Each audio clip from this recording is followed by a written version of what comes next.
보이스피싱을 몰랐는데 난 당연히 무죄지. 나 여기서 합의 보면은 지금 내가 범죄 인정하는 거 아니냐. 너무 억울하다. 돈이 있어도 합의 안 보겠다. 이렇게 생각을 하신다면 이거는 이제 현실을 모르는 겁니다.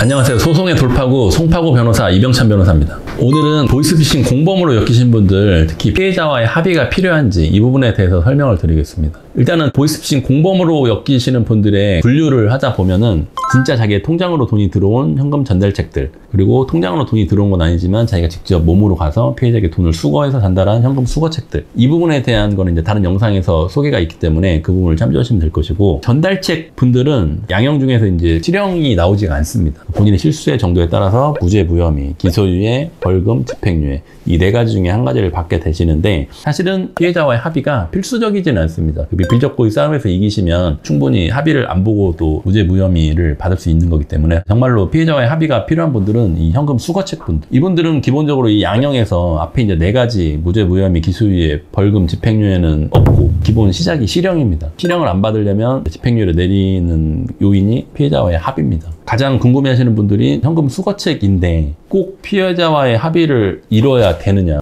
내가 일 시킨 김 팀장이 보이스피싱을 몰랐는데 난 당연히 무죄지. 나 여기서 합의 보면은 지금 내가 범죄 인정하는 거 아니냐. 너무 억울하다. 돈이 있어도 합의 안 보겠다. 무죄 끝까지 받겠다. 이렇게 생각을 하신다면 이거는 이제 현실을 모르는 겁니다. 현실적으로 지금 수천 개의 판례가 쌓여있는 법원의 판결 태도를 보면 사실은 한두 번 이 수거책 일을 해서 자수한 경우나 외국인 중에서 극히 일부분 이 경우 빼고는 나머지는 다 그냥 기본이 실형입니다. 여기에서 실형을 면하는 방법은 피해자와의 합의인데, 이 부분을 그냥 간과하고 무조건 무죄니까 합의 난 돈이 있어도 안 볼란다 이렇게 생각하셨던 분들은 나중에 이제 실제 선고가 될 때 실형이 선고된 사람들은 보통은 도주의 우려가 있기 때문에 거의 다 법정 구속입니다. 그래서 어느 정도 뭐 신변 정리를 해놓고 법정 구속이 되면 상관이 없는데, 그런 정리가 없는 상태에서 난 당연히 무죄가 나올 줄 알고 선고를 들으러 갔다가 그 자리에서 바로 법정 구속이 되면 뭐 최소 2년 정도는 형을 살고 나와야 되는데, 본인이 현실은 이렇게 엄연히 돌아가고 있었는데 그 부분을 무시하고 이제 계속 그 확정적고 얘기만 들으려고 했고, 패착의 결과가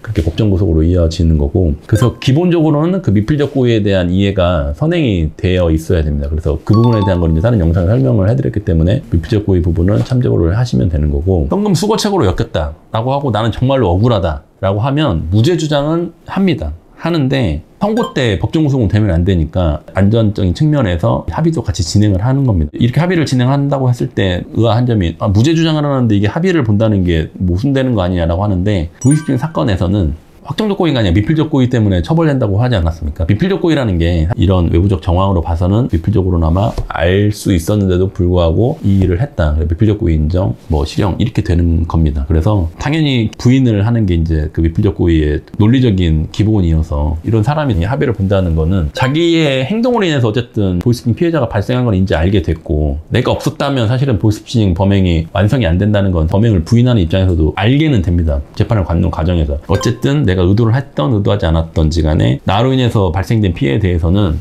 내가 도의적으로 책임을 지겠다라는 의미로 합의를 보는 거기 때문에, 단순히 이게 뭐 합의를 본다고 해서 내 혐의를 인정하라고 나는 억울해서 이건 합의를 못 보겠다라고 등한시할 부분은 아니라는 거. 그래서 합의가 뭐 어느 정도 돼야 법정 구속을 안 당하고 집행유예를 받을 수 있냐라고 하면, 피해자가 10명이면 10장의 원래 합의서가 다 필요합니다. 피해자 10명에 피해 금액이 1억인데 뭐 1억이 다 필요하냐? 그건 아닌 거고, 합의 금액이야 이제 피해자와 조율을 할 부분인 거고, 필요한 건 10장의 합의서. 이게 1~2장이 모자랐을 때 실형이 나오는 경우가 거의 90% 이상입니다. 원래는 피해자와 합의가 안 되면 그걸 일방적으로 공탁을 할 수 있는 제도가 있습니다. 단순히 내가 그냥 뭐 어떤 폭행 사건에 연루돼서 공탁을 걸고 싶은데 피해자가 합의를 안 해준다. 그럼 법원을 통해서 피해자 인적사항 좀 줘라, 나 공탁 좀 걸게라고 하면 법원에서 알려줍니다. 근데 공탁을 걸 때도 피해자의 허락이 있어야만 공탁을 걸 수 있는 범죄들이 있습니다. 명예훼손이나 성범죄나 특히 이제 보이스피싱 사건 같은 경우에는 피해자 입장에서 연루되는 사람들을 다 공범으로 보고 있기 때문에 현재까지는 일방적인 인사로는 공탁도 우리가 걸 수 없는 그런 상황인 거고, 그리고 합의를 보려면은 거의 이제 현금이 필요한 상황인 건데, 피해자 입장에서도 나중에 돈 줄게 지금 합의서만 써달라 이런 걸 이제 외상합의라고 하는데, 사실상은 외상합의가 설득이 되지는 않습니다. 사람이 속게 하게 되면 그다음부터는 되게 주의를 하게 됩니다. 그래서 하필이면 이 시점부터 이제 그 피해자들도 주의를 하기 때문에 그 외상 합의라는 건 아예 거의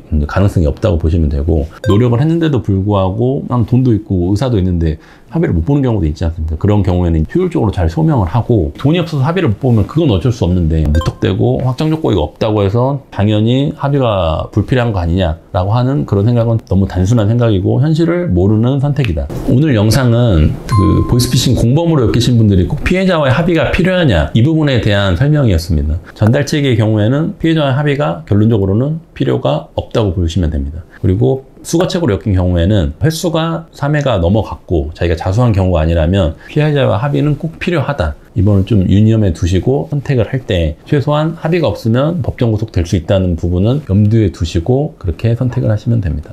이번 영상이 유익하셨다면 좋아요와 구독 부탁드립니다. 감사합니다.